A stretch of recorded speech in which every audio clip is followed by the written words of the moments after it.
यदि आप भी एक गवर्नमेंट टीचर है या फिर एक प्राइवेट टीचर है, आप लोगों ने बीएसटीसी कर रखी है और आप लोग खुला विश्वविद्यालय यानी कि यदि आप लोग इग्नू से बीएड करना चाहते हैं अपने प्रमोशन के लिए, आगे स्टडी के लिए, तो आप लोग इग्नू से बीएड के लिए जो ऑनलाइन फॉर्म है, ऑनलाइन फॉर्म आप ओपन हो चुके हैं, आप लोग इसको भर सकते हैं। ऑनलाइन फॉर्म 12 दिसंबर से शुरू हो चुके हैं। इसकी लास्ट डेट जो फिलहाल रखी गई है 31 दिसंबर 2023 यहाँ पर रखी गई है और इसकी जो एग्जामिनेशन डेट है वो 7 जनवरी 2024 इसकी एग्जामिनेशन डेट है। हो सकता है डेट आगे भी बढ़ जाए। 7 जनवरी 2023 इसकी एग्जामिनेशन डेट रखी गई है। तो यदि आप लोग भी बीएड का फॉर्म भरना चाहते हैं तो किस प्रकार से आप लोग ऑनलाइन बीएड का फॉर्म भर सकते हैं घर बैठे, तो आज की इस वीडियो में आप लोगों को बताने वाला हूं। इससे पहले यदि आप लोग मेरे चैनल पर नए हैं तो मेरे चैनल को सब्सक्राइब कर लीजिएगा ताकि इग्नू बीएड से संबंधित आगे आने वाले जो भी अपडेट है वो सबसे पहले आप तक पहुंचती रहे। तो सबसे पहले आप लोग क्या करना है, गूगल पे सर्च करना है इग्नू, और इग्नू सर्च करने के बाद में इस तरह की वेबसाइट आप लोगों को ओपन कर लेनी है। और नीचे यदि हम स्क्रॉल करेंगे तो देखिए यहाँ पर बीएड का एक ऑप्शन नोटिफिकेशन यहाँ पर जो लिंक दिया गया है, इस लिंक पे आपको क्लिक करना है। क्लिक करने के बाद में देखिए यहाँ पर एक ऑप्शन आपको मिल जाएगा बीएड एडमिशन अनाउंसमेंट, तो आप लोग इस पर क्लिक करके इसका ऑप्शन नोटिफिकेशन को भी पढ़ सकते हैं। और आज हम लोग सीख रहे हैं कि ऑनलाइन फॉर्म किस प्रकार से बनना है। तो सेकंड वाला option BEd admission portal link, इस वाला ऑप्शन पे यहाँ पे क्लिक करेंगे। इस पर क्लिक करने के बाद में देखिए साइड में दो ऑप्शन दिख जाएगा आपको, लॉगिन एंड न्यू रजिस्ट्रेशन। यदि आप लोगों ने पहले भी इग्नू से बीएड का फॉर्म भरा है तो आपको लॉगिन कर लेना सिंपली। और यदि आप लोग फर्स्ट बार यदि बीएड का फॉर्म भरा है इग्नू यूनिवर्सिटी से तो आप लोग न्यू रजिस्ट्रेशन पे क्लिक करेंगे।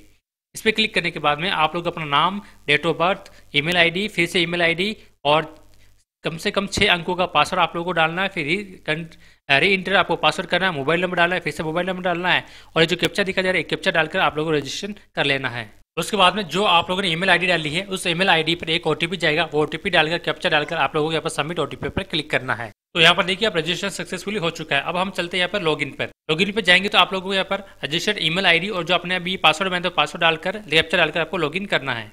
तो अब यहाँ पर लॉगिन हो जाने के बाद में इस तरह का पेज आपके सामने यहाँ पर ओपन हो चुका है। अब आपको क्या करना है, सबसे पहले आप लोगों को जो प्रोफाइल है वो प्रोफाइल अपडेट करनी होगी। उसके बाद में आप लोग अप्लाई कर सकते हैं प्रोग्राम के अंदर और फिर आप लोगों को सबसे लास्ट में पे करना है एग्जामिनेशन फीस। तो सबसे पहले हम लोग जो प्रोफाइल है वो प्रोफाइल सबसे पहले कंप्लीट कर लेते हैं। तो आप लोग प्रोफाइल पर क्लिक कीजिएगा। उसके बाद इस तरह का पेज यहाँ पर ओपन हो जाएगा। यहाँ पर जनरल फॉर्मेलिटी मांगेगा, आप लोग जनरल फॉर्मेलिटी यहाँ पर कंप्लीट कर दीजिएगा। आप देखिए यहाँ पर जैसे आप कैटेगरी चुनेंगे, आप लोग यहाँ से कैटेगरी चूज करेंगे तो SC ST और BC यहाँ पे WS कैटेगरी चूज करेंगे तो आप लोगों को यहाँ पर क्या करना है, सर्टिफिकेट नंबर और किस तारीख को सर्टिफिकेट जारी हुआ था उसकी डेट यहाँ पर लिखनी है। यदि आप लोग यहाँ से जनरल सेलेक्ट करते हैं तो आप लोग किसी प्रकार की जानकारी भरनी नहीं है। उसके बाद में यहाँ पर आप लोगों को अपनी जो बर्थ और पैलेस डिटेल भरनी है, यहाँ पर विलेज भर दीजिएगा, कंट्री, डिस्ट्रिक्ट, स्टेट भर दीजिएगा। उसके बाद यहाँ पर आप लोग अपनी फैमिली की डिटेल यहाँ पर भर दीजिएगा, मदर्स नेम है, फादर्स नेम है। और उसके बाद में यहाँ पर आपको जो क्वालिफिकेशन है फादर्स की मदर्स की वो भी आप लोग यहाँ पर लिख सकते हैं। उसके बाद फादर की सैलरी है और या फिर यहाँ पर इमरजेंसी कॉन्टैक्ट नंबर भी आप लोग यहाँ पर लिखना होगा। और उसके बाद में कंबाइंड फैमिली इनकम कितनी है वो इनकम आप लोगों को यहाँ पर चूज करनी होगी। उसके बाद ये कह रहा है कि you have enrolled in IGNOU BEd before, यानी कि आप लोग पहले से ही इग्नू के अंदर बीएड के लिए अप्लाई कर चुके हैं या फिर फॉर्म भर चुके हैं। तो आप लोग यहाँ पर येस नो में आपको यहाँ पर क्लिक करना है। तो यहाँ पर फिलहाल इसको मैं यहाँ पर नो कर देता हूँ। उसके बाद में यहाँ पर कुछ और ऑप्शन आपके सामने यहाँ पर खुल जाएंगे। यहाँ पर देखिए कि आप लोग PW कैटेगरी से आते हैं तो कौन सा चूज, यदि आप लोग आते हैं तो किस कैटेगरी के अंदर आता है यहाँ से आपको चूज कर लेना, वरना आप लोग यहाँ पर नॉट एप्लीकेबल क्लिक कर सकते हैं। और ये जो ऑप्शन दिखाई दे रहे हैं आप लोग इस ऑप्शन में से यदि आप लोग कोई ऑप्शन लागू होता है तो आपको येस करना है, बाकी आप लोग को यहाँ पर नॉट एप्लीकेबल पर क्लिक कर देना है। उसके बाद यहाँ पर आप लोगों को अपना जो एड्रेस वो एड्रेस यहाँ पर लिख दीजिएगा। यहाँ पर यदि आप लोगों का परमानेंट एड्रेस और जिस जगह आप लोग अभी परमानेंट एड्रेस पे ही रह रहे हैं तो आप लोग दोनों ही जगह जो परमानेंट एड्रेस वहाँ पर लिख सकते हैं। यदि आप लोग के अभी किसी और जगह पर रह रहे हैं तो आप लोग उस एड्रेस का लिख सकते हैं, नहीं तो आप लोग दोनों ही जगह परमानेंट एड्रेस लिखिएगा तो ज़्यादा बेटर रहेगा। तो आप लोग दोनों ही जगह आप लोग परमानेंट एड्रेस लिख सकते हैं। ये सारी चीज़ें कंप्लीट हो जाने के बाद में आप लोगों को यहाँ पर 7 नेक्स्ट पर क्लिक करना है। उसके बाद अभी आप लोग जो फॉर्म भरा है उस फॉर्म की सारी डिटेल आप लोग यहाँ पर देख लीजिएगा एक बार। यदि सारी जानकारी सही है तो आप लोगों को यहाँ पर प्रोसेस टू नेक्स्ट करना है और यदि इसमें कुछ प्रकार की गलती है तो आपको बैक टू डैशबोर्ड पर क्लिक करके आप उसको सही कर सकते हैं। तो फिलहाल यहाँ पर हम चलते हैं, बिल्कुल सारी जानकारी सही है तो प्रोसेस टू नेक्स्ट पर क्लिक कीजिएगा।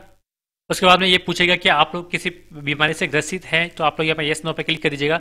क्या आपके पास में एनसीसी सर्टिफिकेट है तो आप लोग येस नो पे क्लिक कीजिएगा। कि आप लोगों ने कभी NSS में भाग लिया है तो आप लोग येस नो पे क्लिक करना है। उसके बाद में क्या फादर और जो मदर है कि आपको इग्नू यूनिवर्सिटी में एम्प्लॉय है तो आप लोग येस नो में इसका जवाब दे दीजिएगा। और उसके बाद में क्या आप लोग सर्विस में हैं तो सर्विस में बिल्कुल है तो हम लोग यहाँ पर सेलेक्ट कर लेंगे।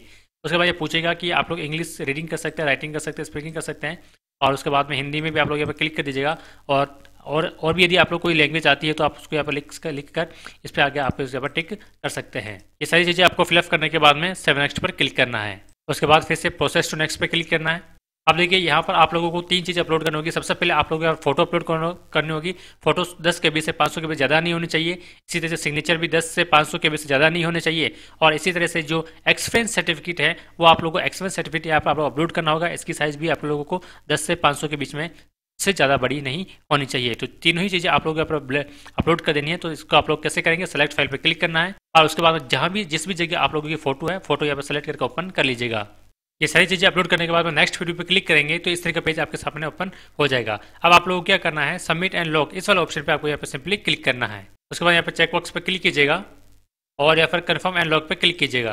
अब आता है यहाँ पर सेकंड ऑप्शन, यानी कि जो फर्स्ट ऑप्शन प्रोफाइल यहाँ पर कंप्लीट हो चुका है। सेकंड ऑप्शन आता है प्रोग्राम के बारे में, यानी कि आप लोग बीएड कर रहे हैं तो बीएड की यहाँ पर जानकारी आप लोग यहाँ पर फिलअप करनी होगी। तो सबसे पहले प्रोग्राम आप सेलेक्ट कर लीजिएगा। यहाँ पर बैचलर वाला सेलेक्ट आ जाएगा, बैचलर सेलेक्ट कर लीजिएगा। उसके बाद प्रोग्राम का नाम देखिए बैचलर ऑफ एजुकेशन यहाँ सेलेक्ट कर लेना है। उसके बाद अगला जो ऑप्शन है NCTE के अंतर्गत आने वाला जो BSTC है या फिर DLD आप लोगों ने जो प्रोग्राम कर रखा है उस प्रोग्राम का नाम आप लोगों को यहाँ पर लिख देना है और किस ईयर में आप लोग उसको पास आउट हुए वो सेलेक्ट कर लेना है। और उसके बाद में यहाँ पर परसेंटेज कितने वो परसेंटेज आप लोग लिख लेना है। अब उसके बाद में यहाँ पर आप लोगों को जो एग्जाम सिटी हो एग्जाम सिटी अपने हिसाब से आप चूज कर लीजिएगा। जिस भी एग्जाम सिटी से आप लोग आते हैं वो एग्जाम सिटी आप सेलेक्ट कर लेनी है। उसके बाद आपको यहाँ पर प्रोसेस पे क्लिक करना है। उसके बाद आप नेक्स्ट कर दीजिएगा, फिर से आप लोग नेक्स्ट पे क्लिक करेंगे और उसके बाद आप यहाँ पे इस वाला ऑप्शन पे यहाँ पर टिक करना है। इस पर टिक करने का मतलब देखिए नोटिफिकेशन पढ़ लीजिएगा आप लोग, यानी कि आपके ग्रेजुएशन के अंदर या फिर पोस्ट ग्रेजुएशन के अंदर 50% से मार्क्स जो है वो ज़्यादा है। अब आप लोगों को यहाँ पर कक्षा 10 की जानकारी आप लोग यहाँ पर देनी है। बिल्कुल सिंपल जानकारी है। अब आप लोगों ने पास आउट करी थी, डिवीजन कौन सा रहा है, स्टूडेंट का नाम लिखना है, बोर्ड का नाम लिखना है और सब्जेक्ट कॉम्बिनेशन आप लोगों को लिखना है। इसी तरह से आप लोगों को 12th की जानकारी देनी है। बिल्कुल सिंपल से पॉइंट है वो आप लोग 12th क्लास की आपकी जानकारी यहाँ पर दे दीजिएगा। उसके बाद आप लोग यहाँ पर पोस्ट ग्रेजुएशन की जानकारी यहाँ पर लेनी है। देखिए सबसे पासिंग ये लिखना है, सब्जेक्ट कॉम्बिनेशन लिखना है कि आप लोगों ने ऑनर्स में ग्रेजुएशन किया उसके बारे में लिखना है, यूनिवर्सिटी का नाम लिखना है, इंस्टीट्यूट कॉलेज का नाम लिखना है और ग्रेड या डिवीजन लिखनी है। उसके बाद यदि आप लोगों के पास मास्टर डिग्री है तो मास्टर डिग्री की जानकारी भी आप लोग यहाँ पर दे सकते हैं। सारी जानकारी भरने के बाद में आप लोगों को यहाँ पर 7 नेक्स्ट पर क्लिक करना है। उसके बाद आप लोगों ने अभी जो परसेंटेज वाला जो फॉर्म भरा है वो आप उसको चेक कर लीजिएगा। सारी जानकारी सही है तो आप लोग नेक्स्ट पर क्लिक करना है। उसके बाद आप लोगों को फिर से नेक्स्ट पर क्लिक करना है। उसके बाद आप लोगों को कक्षा 10 कक्षा 12 ग्रेजुएशन की जो मार्कशीट है वो मार्कशीट यहाँ पर आपको अपलोड करनी होगी और अपलोड करने के लिए आप देखिए PDF फाइल बना लीजिएगा और दोनों पेज की एक सिंगल PDF आप लोगों को बनानी है और इसकी जो साइज है वो 10 KB से 500 KB के बीच में रहनी चाहिए। तो ये जो सारी डिटेल है आप लोग पहले से अपने मोबाइल से PDF फाइल बना लीजिए सारी मार्कशीटों की। देखिए कक्षा 10 कक्षा 12 ग्रेजुएशन की और जो आप लोगों ने डिप्लोमा किया है BSTC का उस डिप्लोमा की आगे पीछे की एक ही फाइल बनाकर आप लोगों को यहाँ पर सेलेक्ट कर इस फाइल को यहाँ पर अपलोड करनी है। उसके बाद आपको नीचे प्रीव्यू लिखा हुआ उस पर क्लिक कर लेना है। क्लिक करने के बाद में अभी तक आप लोग जो पूरा फॉर्म भरा पूरा फॉर्म आपके सामने आप लोग के ओपन हो जाएगा। ओपन होने के बाद में आप एक बार उसको पूरे को चेक कर लीजिए। यदि सभी किसी भी प्रकार की गलती नहीं है तो आपको सबमिट करना है और किसी प्रकार की गलती है तो आपको प्रीवियस पे जाकर आप लोग जहाँ पर गलती है उसको सुधार सकते हैं। फिलहाल यहाँ पर सारी जानकारी सही है तो यहाँ पर मैं सबमिट पे क्लिक कर देता हूँ। सबमिट पे क्लिक करने के बाद यहाँ पर कुछ चेकबॉक्स दिए गए हैं। इन सारे चेकबॉक्स पर आपको टिक करना है। टिक कर लीजिए, जो सारे चेकबॉक्स है यहाँ पर इसको टिक कर लीजिएगा। उसके बाद आप सारे ये जो चेकबॉक्स दिखाई दे रहे हैं सारे चेकबॉक्स पे क्लिक करना है। क्लिक करने के बाद आपको सबमिट पे क्लिक कर देना है। उसके बाद आप लोग जो पेमेंट है वो पेमेंट आप लोग ऑनलाइन यहाँ पर सबमिट करवा दीजिएगा। इस प्रकार से आप लोग घर बैठे जो इग्नू से BEd का फॉर्म है वो BEd का फॉर्म यहाँ पर अप्लाई कर सकते हैं। यदि वीडियो अच्छी लगी तो लाइक एंड शेयर कीजिएगा और यदि आप लोग मेरे चैनल पर पहली बार आए तो मेरे चैनल को सब्सक्राइब कर लीजिएगा ताकि इग्नू BEd से संबंधित आगे आने वाली जो भी अपडेट है वो सबसे पहले आप तक पहुँचती रहे।